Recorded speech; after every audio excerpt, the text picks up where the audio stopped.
Yeah, I can hear you. Thank you, Andre. So, as you all know, the topic for today's discussion is the database purging. Now, the situation about the database purging is that everybody sort of knows about it, everybody talks about it, but there are a lot of questions hanging in the air. To that respect, we are going to try to handle some of these questions and better explain it so that you gain more confidence about this subject. This will be our agenda for today. So we will talk about the records that are generated through executions. We are going to look at some executions from this viewpoint of records. We will talk about how to do purging, what are the methods available to us. We will talk about retention periods and how they work from the purge flow and purge script point of view. We will look over the flows. We will talk about the scripts. We will compare the scripts and the flows. And then after we have completed a purge, look at our environment and understand what happened, what happens next, answer some of the previously asked questions, and at the end have a question and answer session. Now, because there is a lot of data to go through, for this meeting, we have decided to skip the demo part and have a slightly longer Q&A session at the end. Before diving into the whole material, there is a disclaimer I need to make, and that is that while at times we are going to look at both the execution and the DB, and we are going to talk about some DB related, some database related topics, we are not going to delve too deeply into the database. We are not going to look at what are the links between tables, what goes where and why and stuff like that.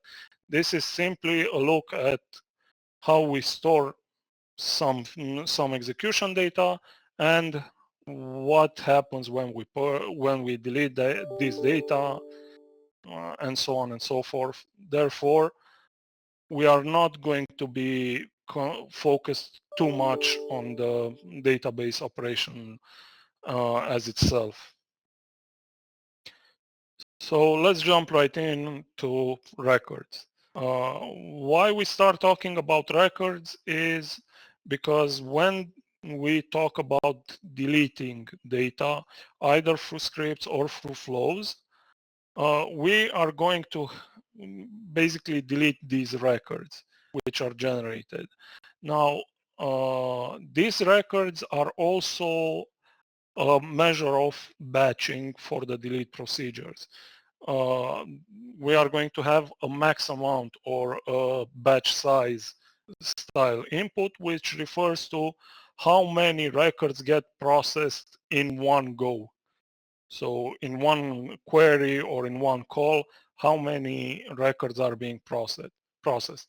To this end, in the database world speaking, one record is one row of data. So if I say to the database delete 10,000 records, I'm going to delete 10,000 rows. Now in the API world of Central, we have two meanings for these records. From an execution perspective, one record is one execution ID. From other perspectives, one record is similar to the database of one record equal one row. Now, let's look a bit at flow executions and how these relate to records, because one execution, so one flow execution will not be exactly one row in the database. So besides the execution summary, the execution data is split between three tables. We have the OO step log started, the OO step log ended, and the OO step log bindings tables, which basically handle all the execution data for flow execution. Now, as the name suggests, when we start a step, it's being entered into the OO step log started. When we finish a step, it's going to be written to the OO step log ended. All the inputs, outputs, and transition responses are going to be entered into the step log bindings, but only after the step has ended. This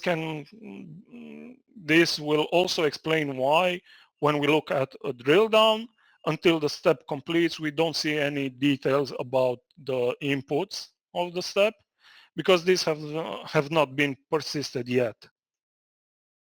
Now, let's look at two flows which in theory are the same, but in practice are totally different.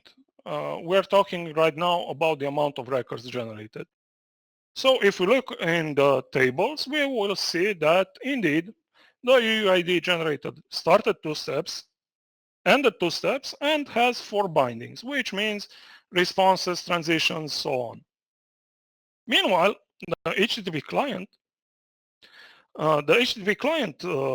flow, again, started 2 steps, ended 2 steps, but it has 54 bindings, which means that because even though these two flows are identical in numbers of steps, the amount of data generated and records generated in the DB, they don't match. One flow has more bindings than the other.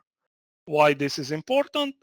Again, the fact that when talking about one execution ID, we cannot talk about one execution ID equal one record. In one point, so for the first flow, we have one execution ID equal to 8 records in the database, while in the second case, one execution ID is equal to 58 records in the database. This will come into play when purging and we delete, let's say, a batch size of 1,000 execution IDs. Obviously, it will be faster to delete 1,000 execution IDs with 8 bindings as opposed to 1,000 execution IDs with 58 bindings, because we delete less data at a time. But even if we look at the executions differently, and we look at 2 similar steps, we are going to see something very interesting.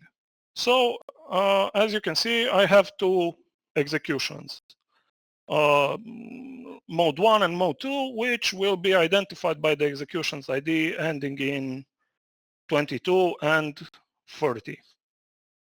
Now, the flows themselves are similar. We have a UUID generator and a success step. The UUID generator in both cases has 2 outputs, which means that the bindings, as you can see, we have 2 steps started, 2 steps ended, and 6 bindings. For the first flow, the same for the second flow, but these flows are also not equal, just like in the first case.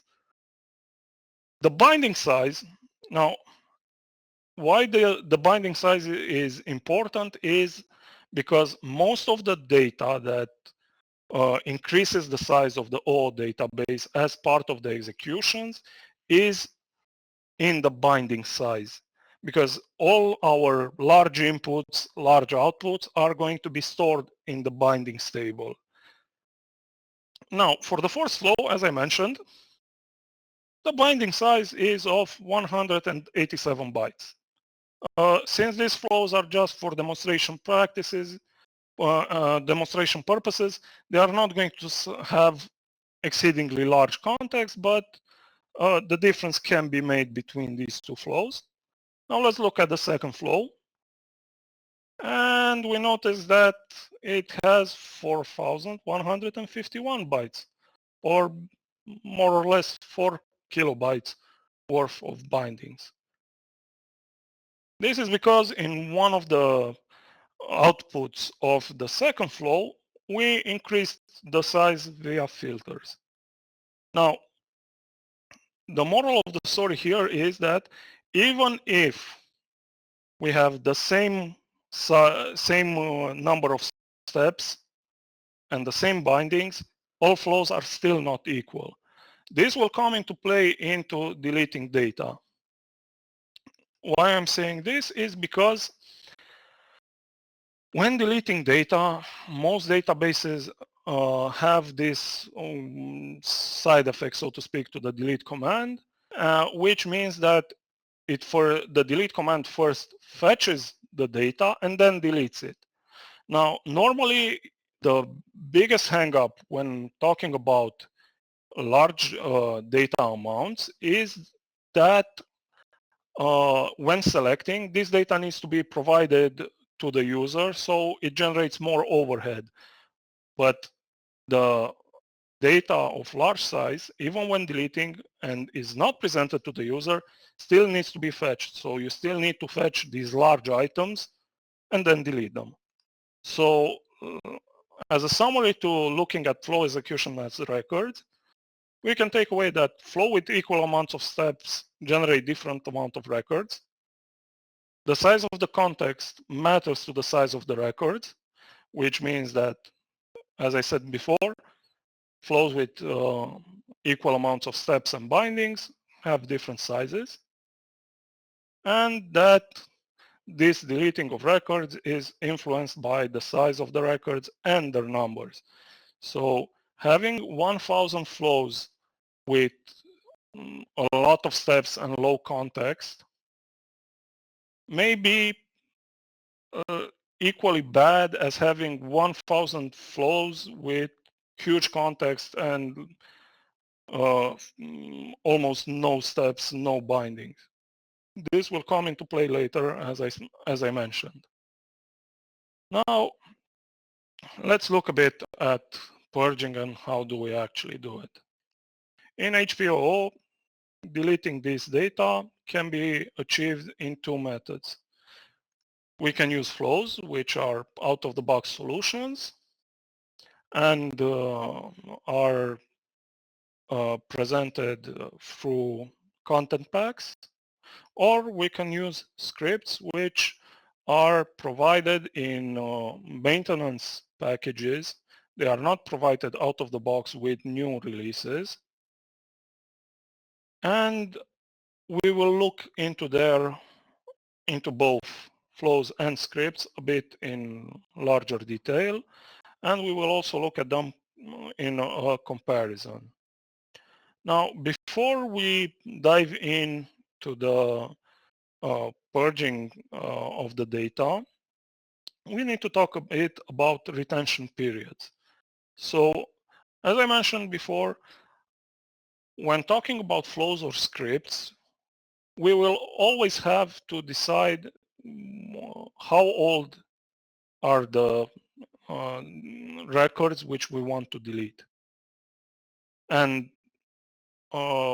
since we recommend flows first, in this slide, I'm going to refer to the retention period through the context of flows. So the number of days in flows is called the last X days, which means that we will delete executions or other records which are older than the last X days. Now, the last X days basically means that we turn the date input at the time of execution into a Unix timestamp or an epoch timestamp, and then we just subtract the number of seconds or milliseconds corresponding to the number of days. This can lead to a very interesting situation when talking about retention periods as a whole. So by simply running a purge and deleting the last X days, we are going to be in a very interesting scenario. We are going to say that, okay, the retention period is 30 days. What this means is that for the, so what this means is that I will keep only the flows or the data which matches the last 30 days to the hour and second. So from today, March 21, I will keep only the records that are newer than February 21 at 6:17 p.m. Which means that if, for instance, I need the records from 10 a.m. on February 21, I won't have access to them. Now, why this is interesting is because there are cases when your retention period should be something like this, where, okay, the retention period is 30 days as mentioned, but in March 21, I should still be able to have access to the records from February 1st or February 10th. There are cases when the retention period is not as simple as everything that's older than 30 days right now needs to be deleted. Why this is important is because when you're thinking about scheduling purging, you need to think about these two scenarios. What are you trying to achieve? Do you want to have only the latest 30-ish days at the time of execution? Then it's a simple schedule. We put last 6 days 30, we put a repeat schedule of 1 day, several hours, depending on our maintenance schedule. And that's that. And at any point, we will have 30 days from that hour precisely.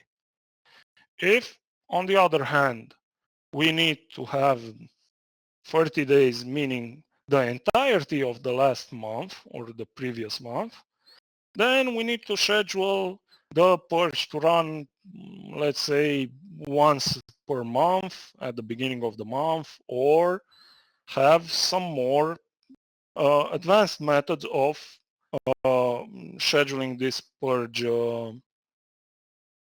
event. So when talking about retention periods, before scheduling, before everything, we need to take this into consideration. What exactly is our retention period policy like? Okay. Now, first, let's go into flows since, as I mentioned, these are the default recommendations of OO. First, we try flows.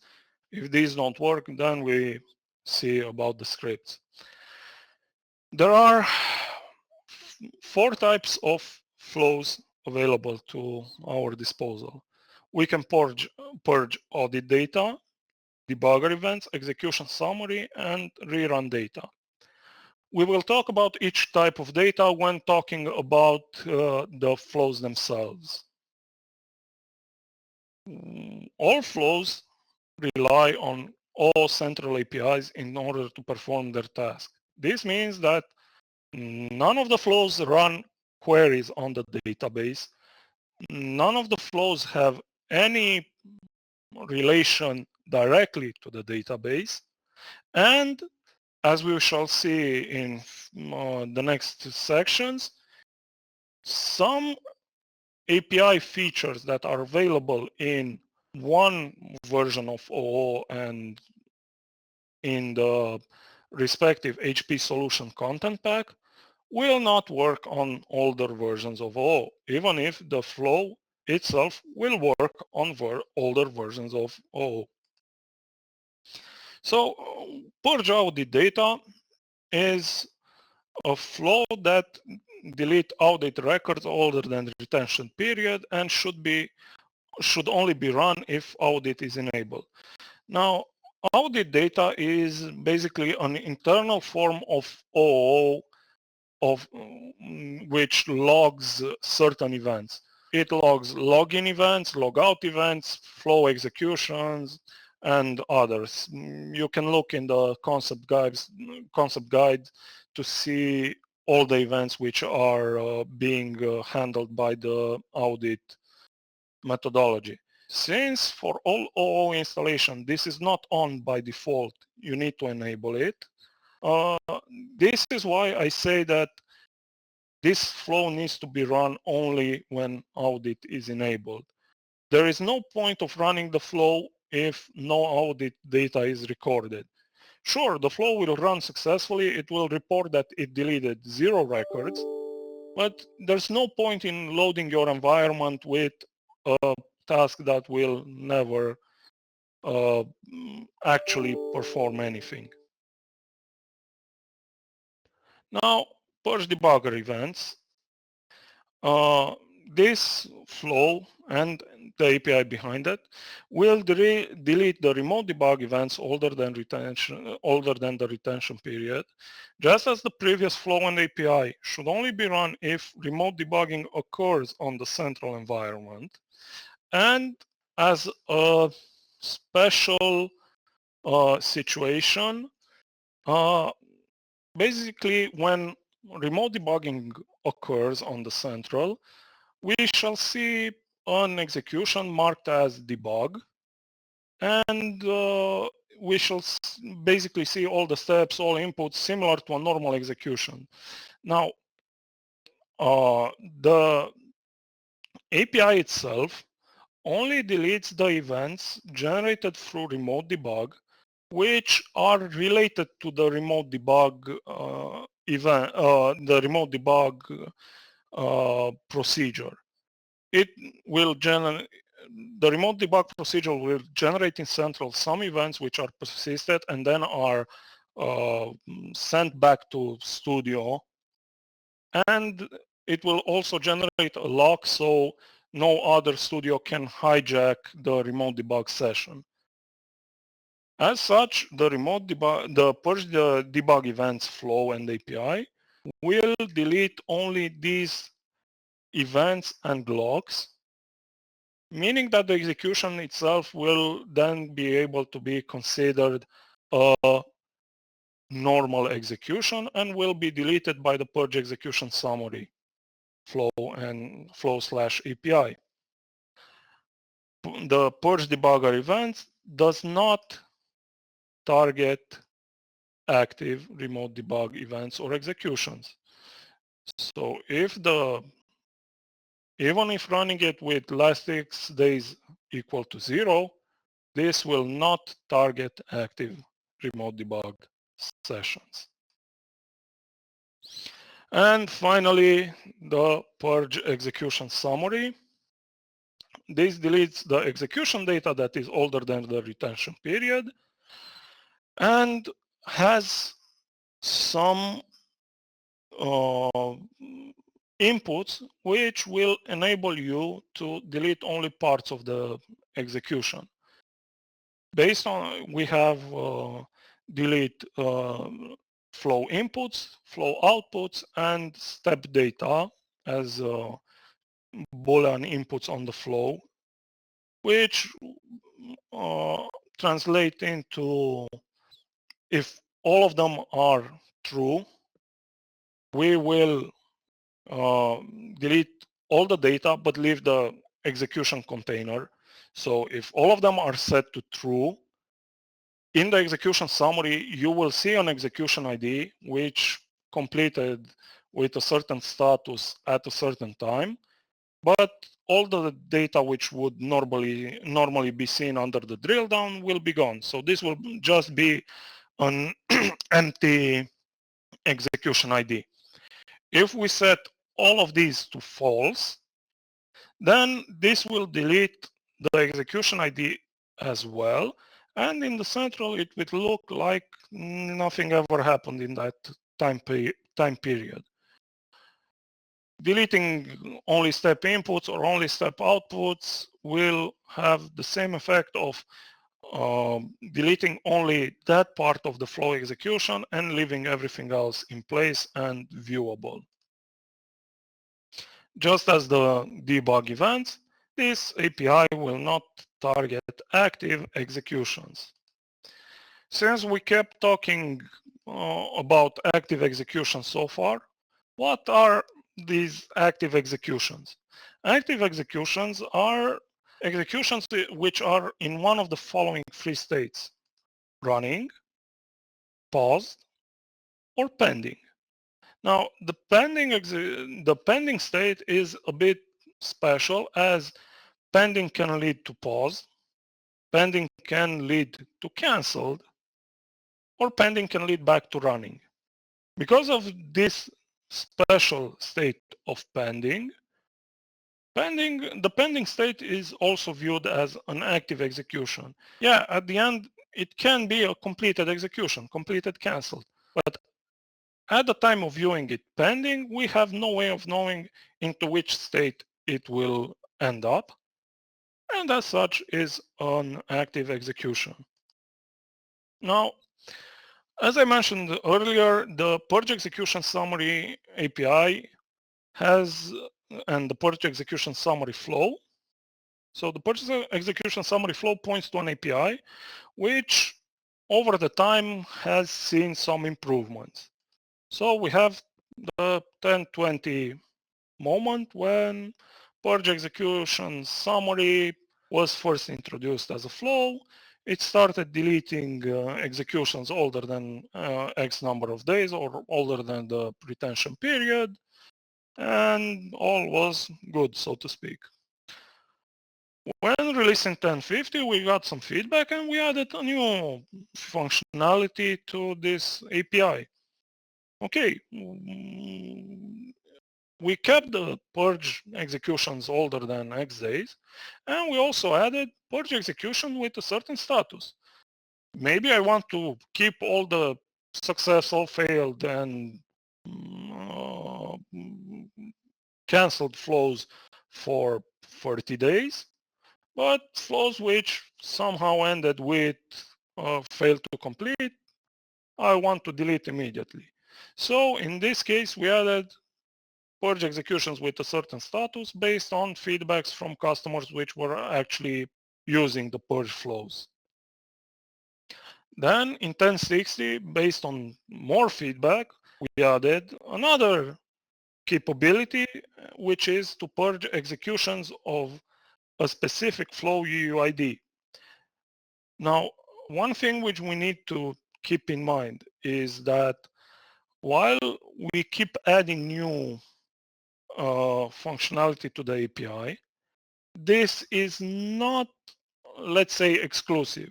So I can run, by default, I need to run purge executions older than X days. This is the baseline requirement for all the API versions. But then I can mix and match in 1060 and later and say, okay, I want executions older than 30 days, which ended in failure and are from a specific flow UUID. Or I can say only older than X days and from a specific flow UUID. These are not exclusive, these are cumulative. And as I said, certain features of the API are not reflected in the currently released versions of the purge execution flow. More specifically speaking, the purge by UUID is currently not reflected in the purge execution flow, but can be achieved through API calls to the central. And for this respect, see the API guide for exact specifications and details about how to purge a specific UUID. And the final purge flow is the purge of rerun data. In 1070, we introduced, as many of you know, the concept of restarting a flow execution from a failed state. from a certain step. Now, this refers only to executions in a failed state. And this requires some authoring input steps which can be viewed as rerun points need to be marked as such in Studio, and the functionality also needs to be enabled in Central. This means that unless both conditions are met, all the flows will run as normal flows. And as such, there will be no need to run this purge flow.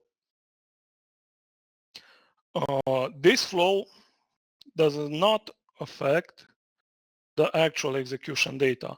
So what the rerun step basically means is that when reaching that step, we take a snapshot of the flow context as it exists on that step.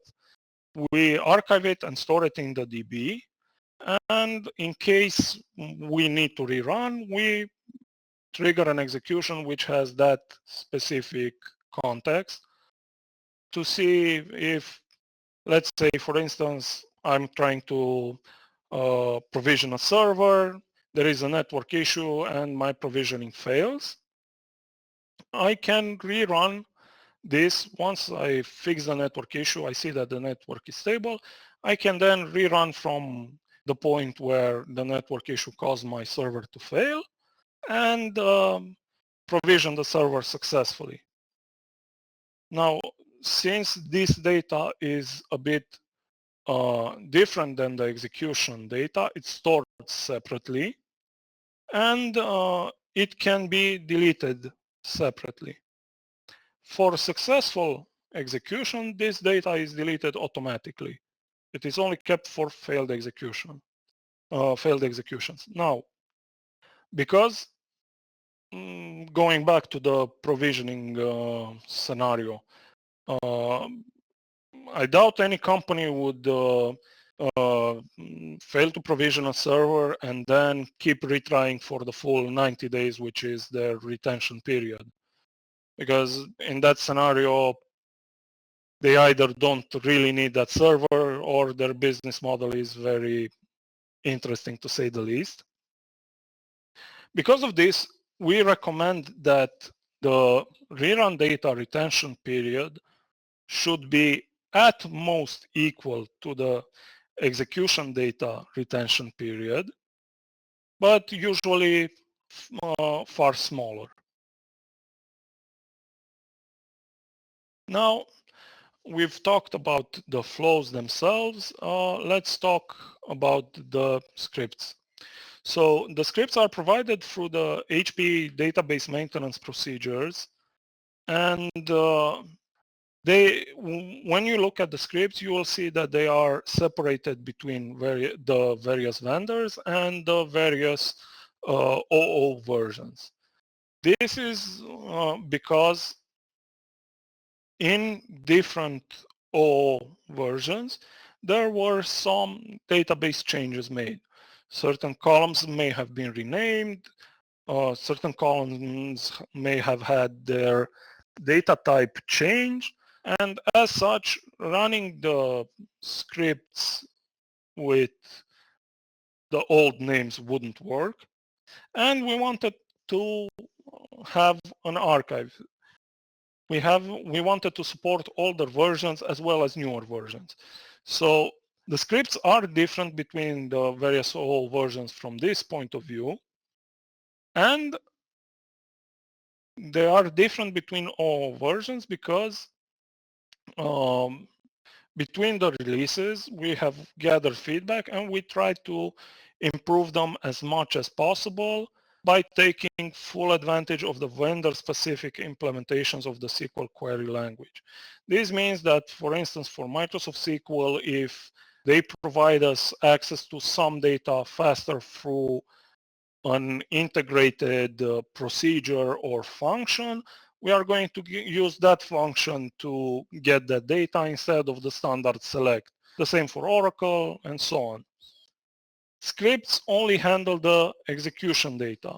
So the purge audit data, or the rerun data, or the debug events, these still need to be handled through the out-of-the-box flows or APIs.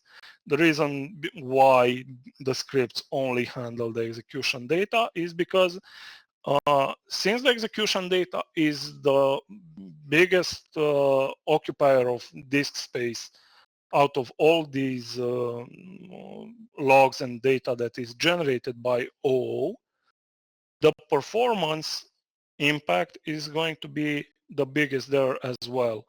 And this way we can improve the times that it takes to delete this data. For a full description of parameters included by the scripts and how to use them, see the database maintenance guide, which is provided with these scripts, because they are very well documented, and they will point you to the limitations and possible pitfalls of these scripts. Now, given that we have two methods of doing something, obviously the question arises, so what do we use? Do we use scripts? Do we use flows? It's difficult to tell. So I've created a small table which will highlight some advantages or disadvantages of both. So let's start with scripts this time around, since we just finished talking about scripts. The scripts have faster execution time compared to the flows. This is, as I said, because of language implementation, optimization, and of less overhead. The scripts run directly on the database, while the flows call an API. The API gathers the data, then sends the call and query to the database to delete the data, waits for the response, polls the database at various intervals to check on the query. Then once it has the result, it provides it to the UI and so on and so forth, which means that because of these scripts being lower level, they will obviously run faster. Scripts can be scheduled. The scripts have an innate ability to run for a specific amount of time, while the flows need to run until the end being either finished successful, finished unsuccessfully, so through a failure, or in unrecommended cases, finished canceled. You have the ability for scripts to set, okay, I want this script to only run for the next X number of hours, minutes, based on your maintenance window availability. The scripts provide more details about the deleted data. The script output will tell you, okay, I've deleted 5,000 flows, which sum up to X number of records. In order to run these scripts, a bit more knowledge about the databases is required, and either you require, based on your organization's decisions, you can either run them yourselves if you have the knowledge, or request access through from a DBA to run these scripts if you don't have access to the database. The scripts have slightly less safeguards in place than the flows. This means that the scripts will only protect themselves from other delete operations on the table, while flows will have a bit more safety. We'll talk about it when talking about flows. The scripts can create orphan records, especially given that we can run the scripts for a specific amount of time.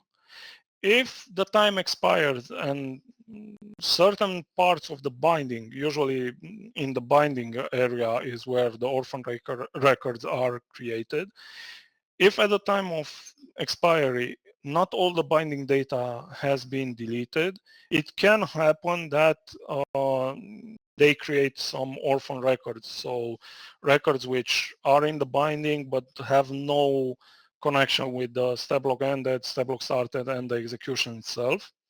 But because of this, the scripts also have the capability to delete these orphan records. The scripts have limited availability. In 1070, we released scripts for Oracle, Microsoft SQL, and Postgres. We currently have no scripts released for MySQL. And the scripts have only two purge methods available.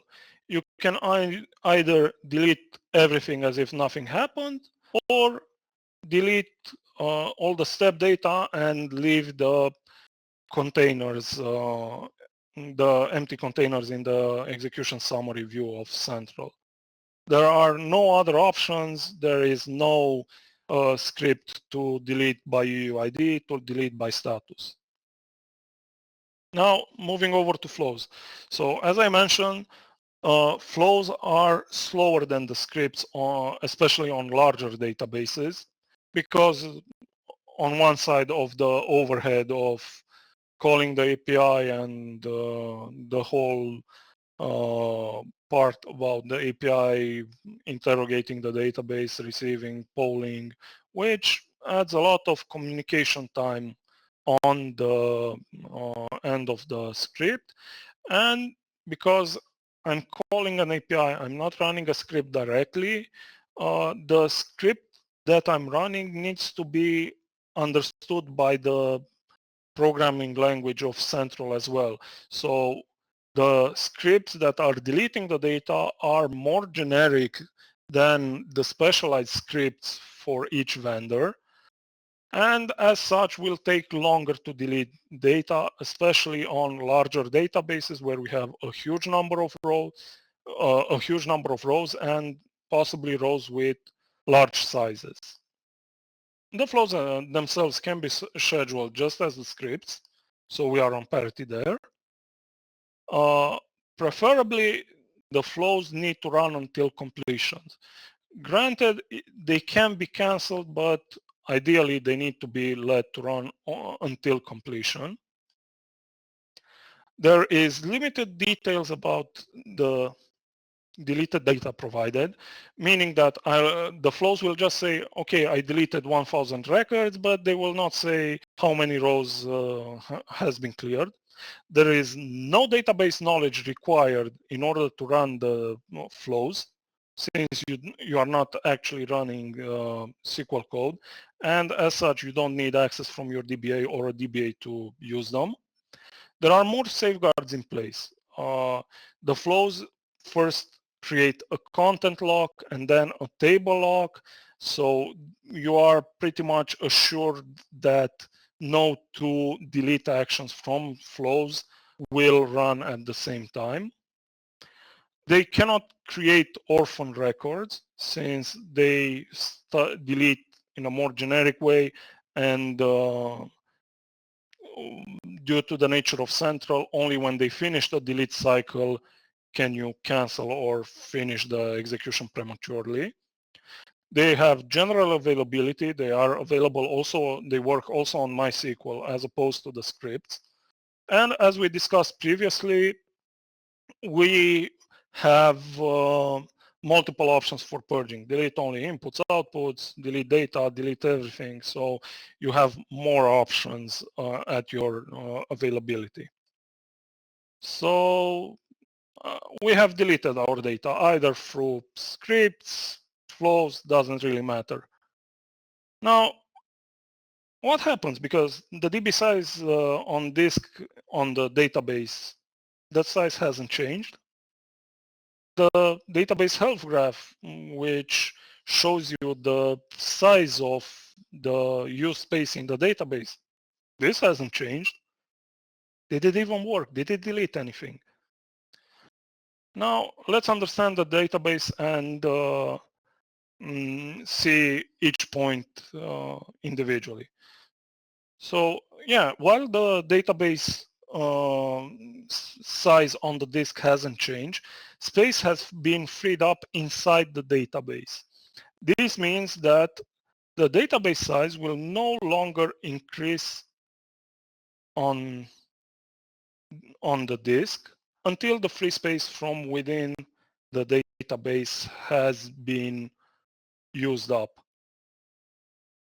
The database health graph, which we see in the central UI, this doesn't change every time you look at it. So the database health graph will take a snapshot of the used size in the database on a daily basis. So it only takes a snapshot of this use size once per day. If for any reason, so central is down or something happened, and you miss this window, for that specific day, it will not take the snapshot later. It will be blank, and only in the next days, it will, if it's possible, it will take a snapshot.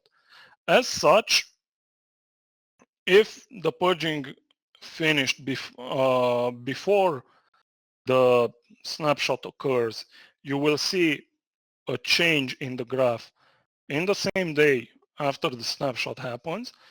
If it completed after the snapshot already occurred, the change will be seen in the following days. So let's look a bit at the database graph and try to understand it. So here we have a database health graph of an environment, which has purging set to keep only the last 2 days. It has a huge amount of flows that run non-stop, and the purging is set to run once every 3 hours. So in the first day, nothing happened, the purge didn't do anything, the database size increased dramatically. Then in the second day, purging started to happen. The database health graph increased slower, and once we reach the third day where the input data is more or less equal to the deleted data, we see that the graph bottomed out, and based on when the actual purge occurred related to the snapshot of the graph, we can see minor increases or decreases daily, but again, that's to be expected. Overall, the size is under control. Now, this is a different graph where the activity is not so neat as in the first scenario. There was a huge delete coupled with a lower activity. So the database graph dipped once the purge was complete and then reached the new equilibrium point. One last thing about the database health graph, the size which we see here is not the actual size on disk, but the size used inside the DB.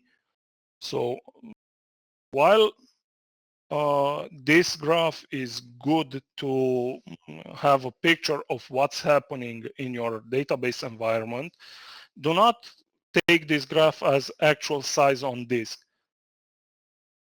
The size on disk most of the times will be slightly higher than this. Now, some frequently asked questions.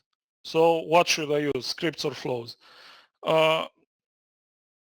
This is a loaded question because scripts, as I said, are faster and for a larger database generally tend to be more efficient.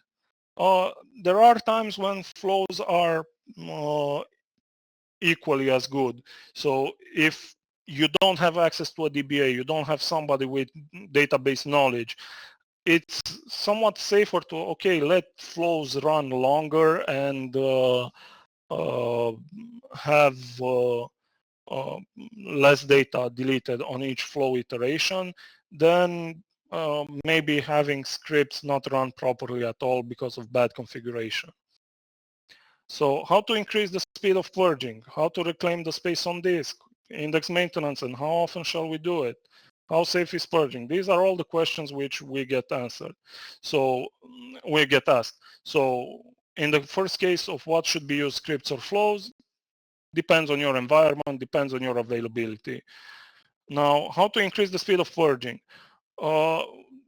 This can be done in a number of ways.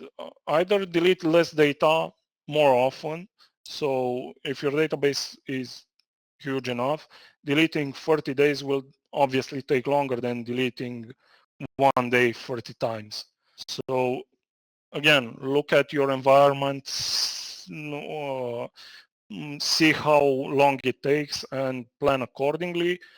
Author flows to have less records with less context. So if at all possible, if I can trigger a new execution to handle it, let's trigger a new execution, have a different UUID, have a different execution ID, and rather than having a needlessly long execution. These are some of the things which you can do to increase the speed of purging data. How to reclaim the space on disk? Well, in the database maintenance procedure, we have some disk reclamation procedure available as well. Now, there is a known issue with Oracle 12c where Oracle decided that they know better how to maintain the database size, when to reclaim disk size, when to run under the normal high watermark. So if available and if needed, use the reclamation procedures. Index maintenance. So probably a lot of people who have dealt with databases know that index maintaining your indexes is more or less a schedulable job. Well, both for Microsoft SQL and Oracle, that is not necessarily true. There are some cases where Microsoft SQL claims that some index fragmentation is actually good because based on that index fragmentation, some of the data gets accessed more quickly, or let's say the frequently accessed data gets accessed more quickly. The older data, which nobody accesses, it's going to be more difficult to access. On Oracle side, there are a whole host of considerations. Basically, Oracle operates under the assumption that the index size at any given point is ideal for the database, and if you rebuild it when a lot of conditions are not met, then Oracle will artificially inflate the index size back to what it was before you rebuild it. So given all these factors, the index maintenance question is, as a last resort, so on very rare occasion should you actually do index maintenance. And the elephant in the room, how safe is purging? Well, purging is actually quite safe. So on top of all the locks we do so we don't delete at the same time, we have another safety mechanism in place for both flows and scripts. In case the transaction to delete the data fails, we will roll back the transaction and not leave the database in a corrupted state. So from this point of view, and purging is quite safe. worst case scenario that happens, you don't delete anything. This is the literal worst case scenario that happens regarding both purge flows and scripts. Thank you, and let's move on to the question and answer session. Thank you, Vlad. Actually, there are a few questions which have been raised in the question section. One of the question, Vlad, is if the purging flows, if they apply any lock on the database rows. The purging flows apply locks on the database, but not for all the data. The purging flows apply these locks only for other delete actions. So basically look at it like this. The purging flow, the flow itself will first, as I said, apply a content lock. So other flows won't be able to interfere with this execution.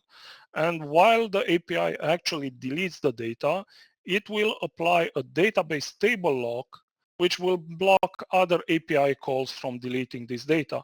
This will not interfere with execution. So it will only block delete requests. New write requests are still able to be done. Okay, thank you, Vlad. Let's take one more question. I have flows pending cancel for more than 15 days. Any idea how to halt them manually? Actually, I'm not sure we have an official procedure for this one. There currently is no official procedure for this one. However, we are working on such a procedure. Open a support ticket, and we shall see based on the OO version if there is something we can provide you, and basically let it run its course for now. The canceling mechanism has been improved in various OO versions. However, there are still some cases which we may encounter where this doesn't work. Okay, thank you so much, Vlad. I think this is it, guys. So there are 4 more questions in the forum. Let's take them offline. As I mentioned, when we'll announce the video, we'll answer these questions as well. So team Tad, I hope you don't mind for this. We'll be able to share the video in a couple of days. Thank you so much.